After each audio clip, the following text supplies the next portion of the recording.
In case you didn't know, Meta has an AI, and today we're going to use it to create the iconic video game Flappy Bird, but with one rule: I can't write any code.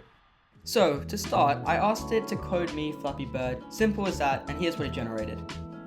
Following the instructions on how to run it that it gave me, I opened up VS Code, created a Python file, and I put the code in there. I then ran it, and here's what we got. For Meta AI's first try, I thought it did a good job, but there was still quite a bit to work on. One of the problems that I noticed was that the player was immediately set into motion without having the time to get ready. To fix this, all I had to do was ask Meta's AI to add a feature so that there was a start screen, and then just copy the code it gave me and paste it where it was and run it again, and it worked just as you'd expect. I then noticed that the game was just too hard, so I told Meta that it was too difficult.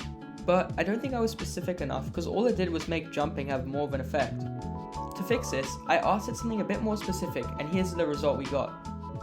I also decided that we probably needed a game over and restart screen, which Meta AI was more than capable of generating. I then asked the AI for a few more tweaks, and we now have this.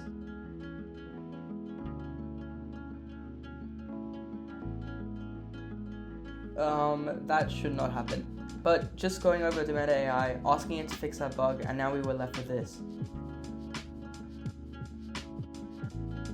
Now a few prompts later, we have a best score system working.